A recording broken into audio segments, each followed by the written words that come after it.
This is Hard Parking, brought to you by Rat Honda and Right Toyota at Scottsdale, Arizona. I'm your host, Jhae Pfenning. This is SEMA week. I'm not going to be at SEMA.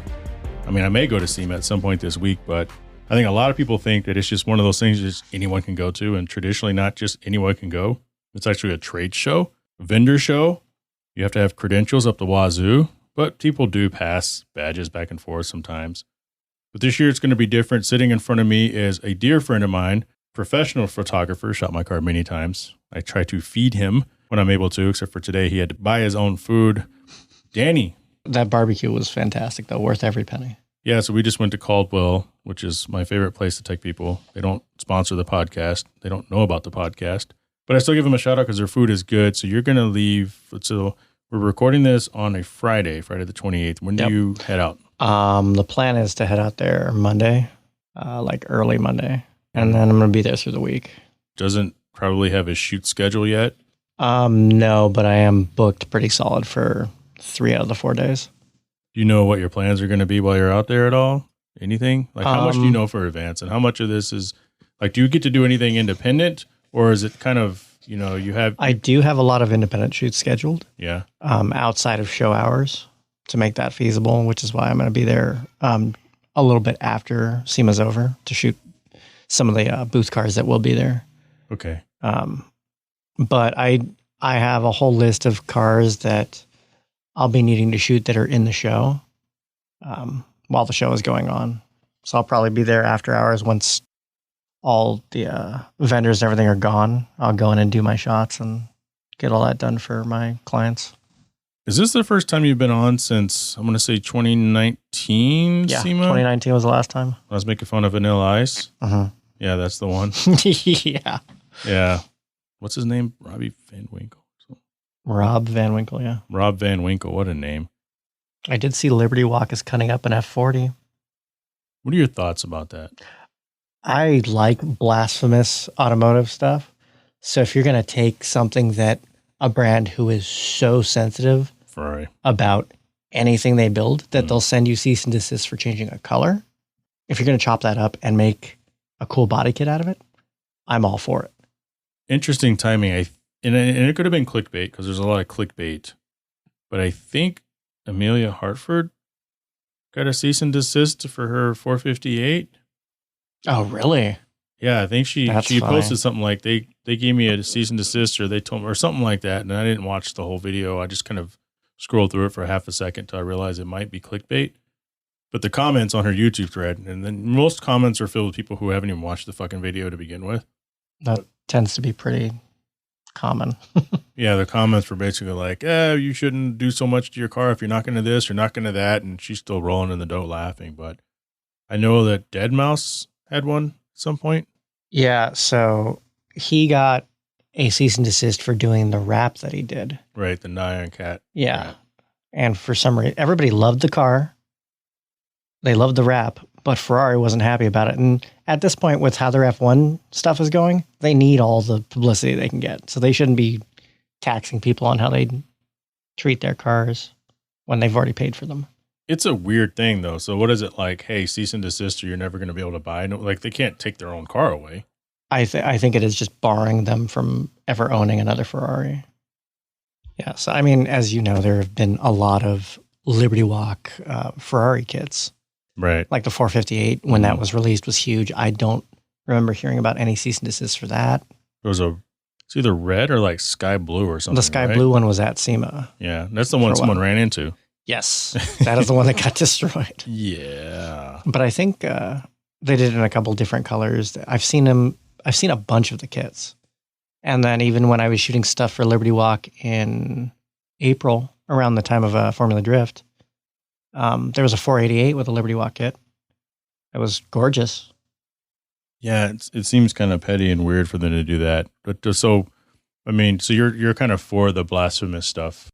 I like silly things like that, like Rob Dahm putting a rotary motor in a Corvette. Mm-hmm. I love it. It's hilarious. It makes people mad, and it's just really cool to see other things in those cars that you wouldn't normally get to see. Who was the local guy? I think he's local, who put the Ferrari motor in the old Mustang. Oh, that He's up north. You know what I'm talking about, though. Yeah, because I shot that Mustang too. Yeah, I know you did. But it's like... It was a F430 motor. It was put the rotary in a corrupt Mustang. Corrupt, yeah. You put a rotary in a Corvette, fine, but you're chopping up an F40. I mean, he shrugs. It's a different approach. Smiles. It is a different approch, but it's their F40. It's an F40, yeah. Yeah, but it's their F40, whoever they're chopping up, right? Like, that's your vehicle. Yeah. You can do what you want to your vehicle. Me, I think the render would be cool, and it would be kind of badass to see if I just suspend the fact that I know that it's a holy grail of a vehicle for most people. It is a holy grail car. But it's their car. Yeah. And see, a lot of times these cars are probably trashed or totaled that they would do these things to anyway. You would think. Like, that's what I tell people. When you see them, to be fair, K-Mira did Rocket Bunny a Mira. So, right. I Sometimes guess if you have the money, you don't give a shit. I mean, if it's your car. Well, it's like Alex Troy when you first got on the scene as a kid, years ago. And I would have to think that he's probably not the same Alex Troy that he was 8 years ago. God, I would hope not. Yeah. He seems a little more conservative and whatever. And I don't know the guy. I know people in the scene love him. It's hard to think that after that Tesla stunt thing, but yeah, who knows? Maybe. Yeah. Yeah, it's at the end of the day, it's your own car. But I mean, it's just, I would never do it. But then again, it's not my car. But I think it's this weird sliding thing is, you have FU money. FU money trumps my money. Yeah. So if you have FU money and you don't care about the sanctity of whatever it is, I think that's what turns most people off, honestly. And I've told people, if you see an NSX that's wide bodied out, especially if it's a first gen, chances are it has some damage, and that was their insurance money, because no one takes a perfectly nice first gen NSX and does a Rocket Bunny kit. No, a lot of the time, if it's in good shape, they want to preserve that. Right. But if it's damaged, or it's hard enough to get parts for those things. Right. Yeah. You might as well start modding it. So I totally get it. But I mean, when JJ bought the 2017 NSX, he bought two of them. Yeah. Doczilla. Mm-hmm. And he kept one mostly the stock. Liberty Walk then, to the other one, the Fantasy Colors, filthy one. And the purists hated it, but everybody else loved it. Yeah. I thought it was cool. Wasn't for me, but it looked pretty fucking badass, but I think where do I draw the line? Did you draw the line on anything? Not really. I don't know. Like, personally, if it were my car, if it were my F40, I'd want to preserve it if I could. I wouldn't go out of my way to wide body it, but I'm perfectly happy to see somebody else do it.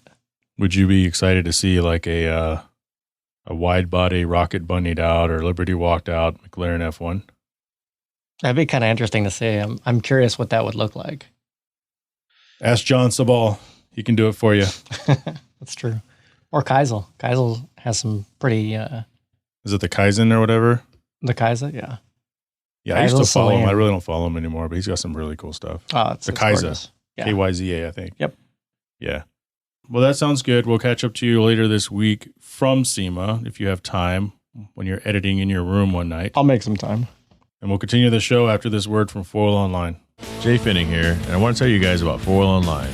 For over a decade, 4 Wheel Online has been bringing the best truck accessories and truck parts to enhance the appearance and performance of all trucks and SUVs. They are dedicated to providing an extensive range of upgrades that will match any maker model on the road. Their truck products cover everything you need to give your truck a custom look and added functionality. And if you need a tire and wheel package, head over and use the configuration tool. They carry all the major brands of wheels and tires, so go get outfitted today. So visit them online at 4Wheel Online or call them at 813-769-2451. Again, that's 4Wheel Online, the number 4 Wheel Online.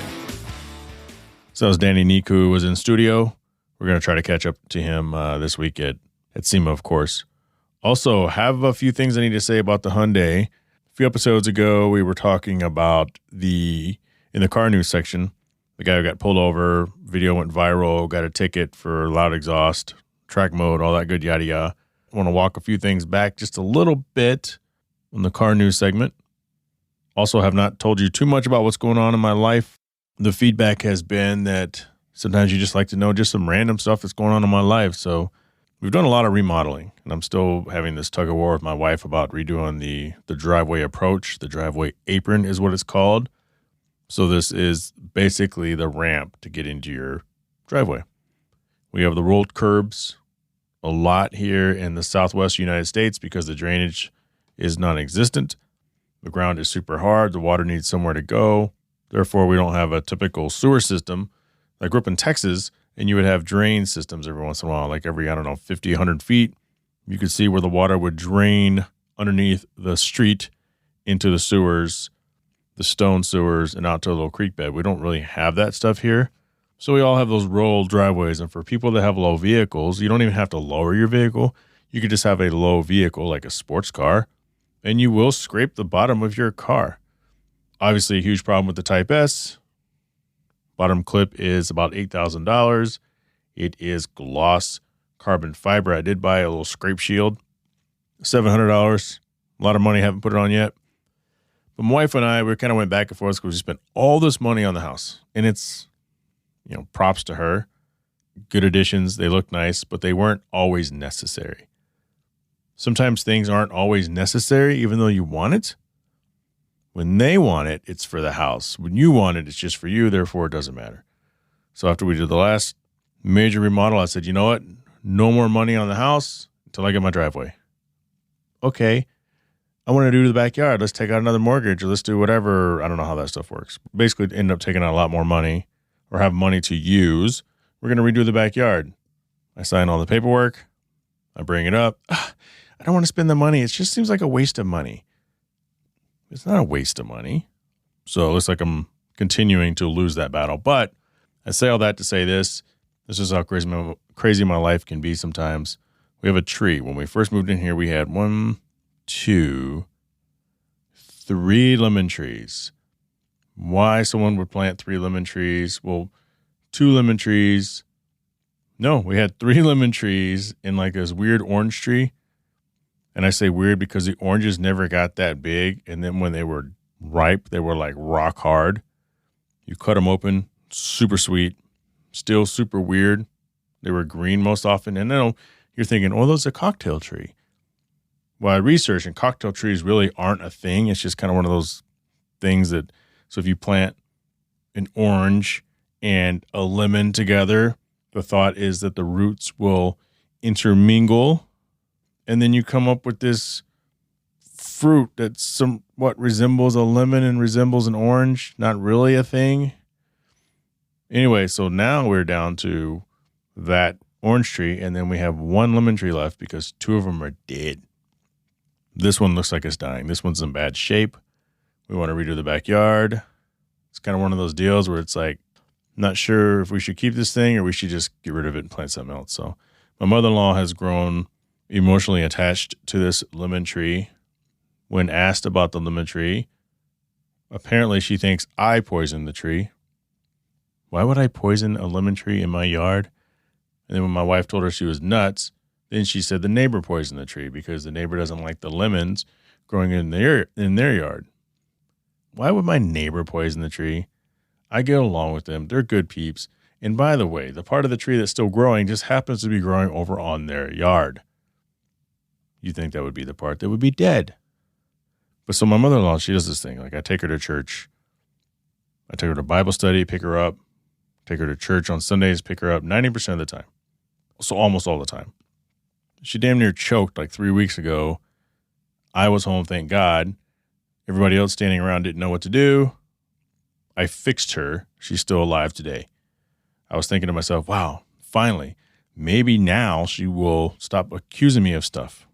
Maybe now she will trust me because I don't trust her. She's a great woman, but she's crazy.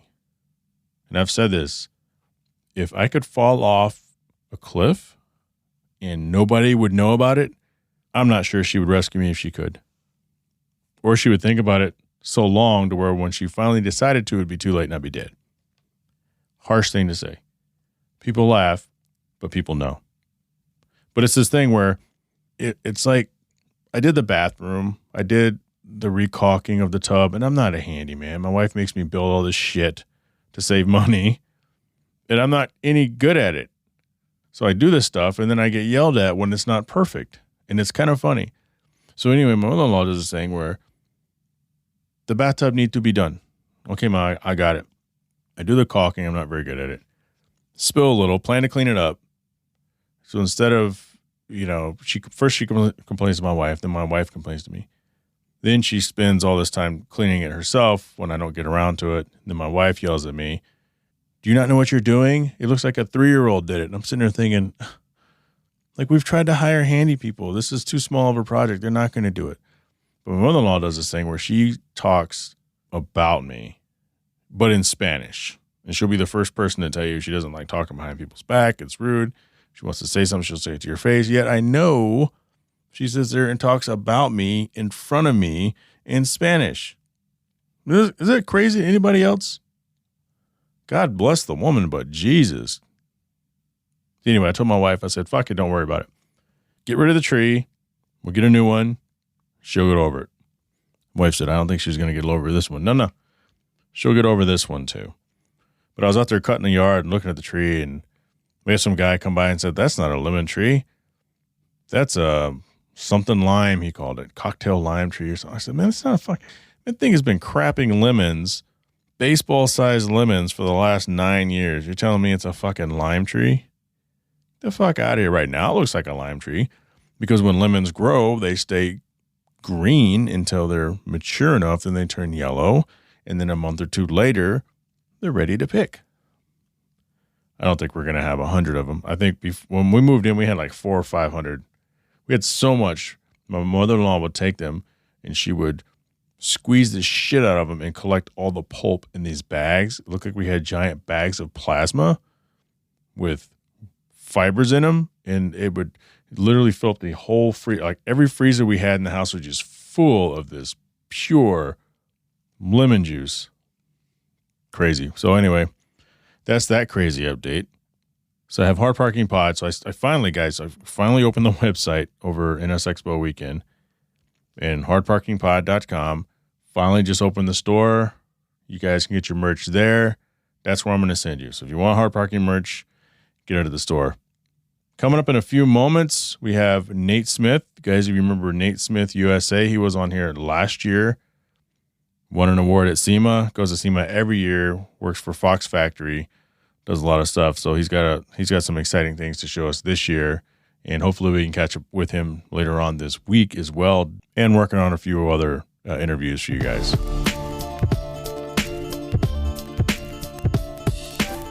He is Mr. Nate Smith. That's Nate Smith USA on Instagram, friend of the show. Last time we spoke to him, we did a recap on his life and all of his builds and his SEMA experience and everything else. He is back at SEMA this week coming up. Nate Smith, welcome back to the podcast. Hey, Jay, thanks for having me on. It's always weird when I address you by your full name. It is kind of odd. I'm not really used to that. Yeah, it's kind of one of those. It's like an official thing. So last year, you guys won, you and your little crew won the Ford Motor Company SEMA 2021 show. Yep, we did with the Ford Bronco build. With the Bronco build. This year, you're coming back with something incredibly exciting. I just watched the video you sent me. That's awesome. Want to tell us about it? Actually, we did 2 builds this year. So I sent you a sneak peek of our new Chevy that we have coming out. Yep. But for Ford this year, we built another F-150 Power Boost. And it's kind of interesting because we are utilizing the Pro Power onboard that's in the bed of those trucks. And we're able to utilize the charging abilities for this all-new electric dirt bike that's coming out from Stark. And it's pretty neat because it's the most powerful dirt bike, I believe, that's going to hit the market soon. But you can go out to the trails with this lifted truck with the BDS suspension on it and all that kind of stuff. Go out to the trails, ride the dirt bikes, and when you're done for the day on the dirt bike, you can bring it back to the truck, charge it up while it's in the bed, and it's just pretty neat. So the dirt bike being the most powerful, is that because it's basically instant torque? All that instant torque. Yeah. That's pretty cool. So are you excited? I mean, I talked to you a couple of days ago. You're working around the clock. Everyone I talked to is working around the clock. Like this stuff probably never gets old to you, does it? The SEMA crunch gets old to me real fast, like on day one. But it's always fun once it's all done and your projects are behind you. But yeah, it's just mass chaos when you're building the vehicles, and just you're like, we only have this amount of hours left before these trucks have to ship out. Get it done. And it's like, well, we have like 2 months worth of work to do in 1 week. Figure it out. So for the listeners, can you explain why? Because a year, well, you don't know fully in most cases, and you may know months in advance, but why do we call it the SEMA crunch? I've experienced it personally and have my own definition, and it's probably very similar, but for the listeners, why do we all call it the SEMA crunch? You can never anticipate everything that's going to happen to you the month leading up to this show. You can do all the planning in the world, and there's always going to be a few supplier issues that are going to just catch you off guard, and you're never going to be done on time. Where are my wheels? Where are those invaluable suspension components? Where is that thing that goes in the middle of the engine that we can't reassemble the engine until that thing arrives, right? Pretty much. I mean, the whole basis of the show is to show off new products. So every year there's new products. So it's always like, well, it's that new that we don't have it quite yet. So there's always going to be something that's going to hang you up. Now, where are you going to be hanging out? Because I know that you did a project with Ford, you did a project with Chevy this year, but... Well, we didn't do it with Chevy. We did our own. It's a new long travel suspension system that customers can go out and buy and have a complete, basically almost like a mint Baja truck that they could just have, and it would just outperform just about anything that you put on the dunes. Got it. So watching that video, it looks exciting. Can you tell us anything about it? Can't go over the exact specs of everything, but basically you can take a 2019 and newer GM 1500 truck, and we have an entirely bolt-on setup where you ditch the leaf springs, put on a trailing arm setup, wider stance, and Fox 3.0 coilovers with recirculating reservoirs and all that kind of stuff. There's just a whole lot of technology going on under the truck that'll enable you to really push this truck to its maximum capabilities, that you can go pretty much as fast as you can want to go in the desert. That's pretty badass. So where can people find you at? Because again, are you there with your own company, or are you kind of under the umbrella of? Yeah, so I'm there with Fox, Fox Racing Shocks. That's usually though, right? Yep, that's where I work is under the Fox factory umbrella. So we'll be where there used to be Ford out front, which is kind of depressing that that's not going to be there this year, and we'll probably get into that here in a sec. But we'll be right out there where that section is. There's those escalators that go up and down. Mm-hmm. We'll be pretty much right in that general area, I believe. I heard there's not nearly as many vendors and everything, so it'll be interesting. I don't really have any plans to go out there this week, but who knows? Yeah, so it's hard to gauge because I've noticed a slight decline over the years, but it's also brought up new innovative companies that want to get in the spotlight where, I'm assuming this year there's going to be some pretty interesting things I'm going to see now that there's a little more accessibility for other companies to join into SEMA versus having premium spots being taken up by the tier one suppliers like Ford, right, Chevy, and all those guys. So it'll be cool to see what else I find out there when I get out there. Well, it's so expensive for companies. So I think that was a big part of it. Maybe they've restructured or something. But I guess, 2019 was probably big. And then, of course, obviously the pandemic era. Yeah. Yeah. I think 2019 was the peak for SEMA. And then the, obviously, pandemic stuff all happened. And then from there, last year was okay. It was still not quite as, I guess, wall-to-wall people as 2019, understandably. Well, good luck out there. Hopefully you guys win or continue to win. Have a lot of fun, and if you get an opportunity, maybe we can connect during SEMA, but if not, it's been great talking to you this time, and thank you for taking the time. Jay, I will try my best to find you, and hopefully we can get a drink. Oh, I won't physically be there. Oh, you won't be there? No. Well, my heart's broken now. I guess I'll have to pour one out for the homie. Well, shit, man. I almost drove up there when I saw you cooking those steaks the other day, but although that's in Michigan, but still, I was like, oh, yeah. Damn, it's like that? Yeah. Well, so every year, after we finish building a truck or a Bronco, whatever, I always celebrate with the team, and I cook everyone a ribeye steak. That was part of the project, and We call them SEMA stakes. SEMA stakes. That's awesome, man. Well, good. Again, good luck, Nate, and thanks for taking the time. Yep, definitely. So the Nissan GTR presumed dead is back for 2023. This article from Jalopnik by Colin Woodard. Woodard, Colin with 2 L's. When there was no 2022 model year GTR, we assumed the worst. I didn't assume the worst. But Nissan just announced Godzilla will still be around for 2023. So the speculation is, what does that mean? Because the vehicle, much like the first-gen NSX, remained relatively unchanged for most of its existence. Sure, you could look at I don't even know what year they came out, 2009, maybe. You could look at a 2009, 2010 GTR, and for probably 6 years, you couldn't tell the difference. Then they slowly started making changes. I think the most recent model, they look very similar. Of course, if you're into them, if you know them, I mean, I could tell the difference between a Nismo and a regular one. But if you're really into them, you can tell the small differences. Maybe the projectors changed, the DRL shape changed, maybe something about the front grille changed, because it did toward the end. But if you take the last 4 model years, I couldn't tell you the difference between the oldest and the newest visually, especially once you start putting wheels on it. As the case with a lot of other vehicles, obviously the C6, C7 Corvette is the same deal. You don't know if it was the first year or the last year. You just know they made them for 4 or 5 years. I think 4 or 5 years. According to this article, in Europe, Nissan kept selling 2021 models into 22. Apparently, they're only resting. So I'm wondering what the 2023 is going to look like, what it's going to have on it. According to this article, it doesn't appear that there's any significant updates. The specs that matter are unchanged for the newly undead GTR.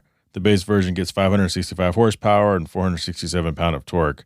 Not bad. While the Nismo version increases to 600 horsepower and 481 pounds of torque. The all-wheel drive system remains the same, as does the 6-speed dual-clutch transmission.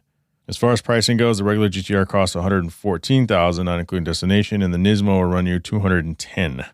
Holy crap. So that's almost $100,000 more. Consider this, a new Z06 is $105,000. Honestly, no one's paying $105,000 for that. Drew Bunkley, you of all people know that. Switching gears, Audi has announced that there is no more R8. The end of the R8 is nigh. This is according to Road and Track by Brian Silvestro. Quattro's legendary mid-engine supercar bows out with a limited run of 333 cars. Wonder if those have gone for sale already. Did not really look it up. I know the NSX sold out in 12 hours when they said this is the last one. There's 350 of those in the world. I have number 130 of 350, by the way. The Epic V10 powered Audi R8 has been on sale since 2006. Now production has finally come to a close next year. The company is saying goodbye with a model called the R8 GT, the second of its kind, complete with rear-wheel drive, 602 horsepower. Unlike the last R8 GT, which used all-wheel drive to get the power from its V10 engine to the ground, the latest version is based on the rear-wheel drive R8, but it gets the full force tune from all-wheel drive car, meaning 602 horsepower, 413 pound of torque from that 5.2-liter 10-cylinder engine. You know, I think that, so it claims to go 0 to 62 in 3.4 seconds, slower than my car, actually. I mean, if you're going to do it, just do it with all-wheel drive. That's like instant. 4 wheels at once is always better than 2 wheels at once when you're going from a dig, at least. R8 is a cool car. I drove one. I drove I think it's 2016, maybe 2015. The first generation V10 Plus. I drove around a track, Speed Vegas, when the NSX came out in 2017. Drove that first, drove the NSX second. I obliterated my Audi times around that little track. And it was a little track. We're talking 1 minute and 10-second lap times. Like, it's a little track. I think my best lap time was like 101 or something. My worst was like 120. I'm not a track star. So I said something about the Hyundai earlier, so I got to walk it back a little bit. I have a friend here his name's Noah. So my friend Noah, and now that I think about this, many months ago, he bought this car. Said, hey, Jay, when you get an opportunity, I just got a new car. I'd like for you to drive it. I said, okay, Noah, when I get back in town, because I was out of town at the time, I think this was in June, I'll be more than happy to maybe drive it, take a look at it, do a review on it. Anyway, I never did that. But Noah invited me to an event last week, and actually Danny, who opened up the show with me, Danny Nikkhoo, and I went to this event. It was a showing for Gymkhana, Electricana. Most of you have seen that, I would imagine, at this point. Which, by the way, electric car ripping through the streets of Las Vegas. If you close your eyes, it sounds like aliens are attacking Earth in a Michael Bay video. All you hear is a rubber screeching and squealing on the cement, the tarmac, whatever we're calling it. And you guys know, like when you're going through a parking garage, if you go more than like 2 miles an hour, your wheels are already squealing in a normal car. Imagine that in this like 1,400 horsepower full electric vehicle with instant torque. Like this shit was nuts. Anyway, so we saw this viewing and he showed me his car. So he has the Hyundai Elantra N. So this is the same car that the guy got pulled over in California. A long sequence of events, kind of got screwed over in the end. If that were to happen 100 times over the instant of being pulled over, 99 of those times has a different outcome. I feel very confident in that. There's just a lot of weird shit that happened with this poor guy's situation. But what I learned about this car is visually it's not necessarily my thing, but the interior and the features are pretty freaking cool. So Noah showed myself and Danny the interior, showed us all the little stuff. I went through all the different modes. No, I didn't drive it. We were at an event. We couldn't leave.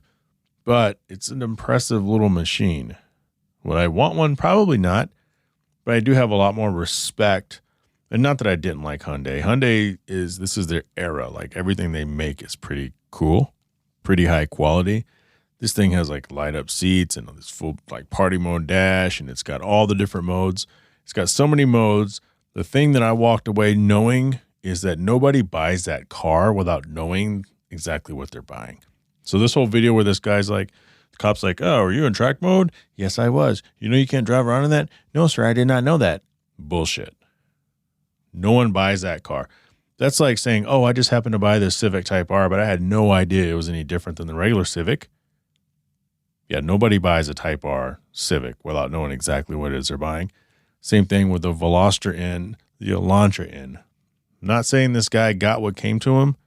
Again, very unfortunate sequence of events, but you got to know that when your car comes loaded with stuff that says, sport exhaust, turn it off, burble, track mode, loud, you don't want to do that, especially in California.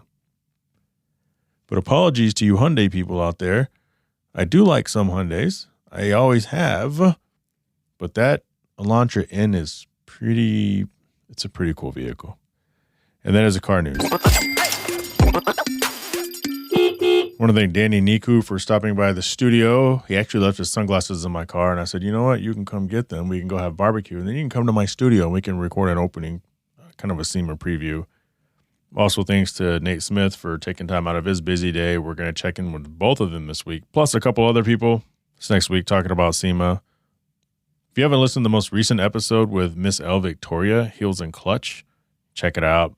Actually had a lot of downloads, and I'm glad. She's an awesome woman. She is a woman in the car world, the car culture, doing things a little differently, just trying to blend in, yet be herself. It is kind of refreshing, that individuality where you don't always have people who, and the guys were like that too. Some guys are all up in your face and throw themselves in front of every YouTube video, and it's all about being seen somewhere, and then some people aren't, And I think she kind of represents that woman in the car industry who's just another person who likes cars, knows a hell of a lot about cars, and goes about it the right way. Not that there's a wrong way, but it's an admirable way. There are people out there, famous, Instagram, social media famous, that seem like, you kind of question, like, why are you doing this? What are you doing it for? Props to all of them for their success, but still, you can always have your favorites, and she's definitely one of mine. I want to thank Right Honda and Right Toyota out of Scottsdale, Arizona, fulonline.com, sell shop wireless services, and Westgate Exotic Cars and Rentals. I need to get out to Westgate. I need to get out to Westgate. I need to get out to Westgate, maybe next weekend. Patreon business supporter, Cree Automotive out of Winter Garden, Florida, Pell Construction out of Caledonia, Michigan, and Big House Small Home Design, Ashburn, Virginia, and Traverse City, Michigan. And if you're positioned to help the podcast upgrade, join the Patreon for as little as $3 a month and get access to bonus audio as well as show swag. I need to think about what I'm going to get the supporters of this show for Christmas. I've got some new ones this year. Missed out on last year. The year before's gifts I got to figure out what I'm going to shell out. Because it's not like I need the money to survive, but I use the money to do stuff with the show. And it helps motivate me that, hey, there's people out there that are believe in me so much that they're willing to financially support this effort. And that means more to me than anything. So I usually take a chunk of that money. Honestly, last year I forgot to pull any money all year. And I just said, hey, I got this money. Let's turn around and dump it right back into those people who believed in me. This year, I got some few things. I think I got a few ideas, but I better kick into gear because it's like Happy Halloween today, which, by the way, Happy Halloween. I want to thank Mark Stillman, Catherine Cox, Eddie Ramos, Richard Graves, Byron Jones, Bo Jung, Oscar Mina, and Drew Bunkley. Hard Parking Podcast shirt at hardparkingpod.com. Email the show, hardparkingpodcast@gmail.com. Follow me on Instagram at Jhae Pfenning. That's JHAEPFENNING. If you don't know the name, just look at the podcast. It's kind of all over it. Join the Hard Parking Violations Facebook group. Thank you, new violators. I can't grow that you're telling the world how great this show is. Let's do this. Let's grow this thing together, and I will talk to you all next week. Shut up!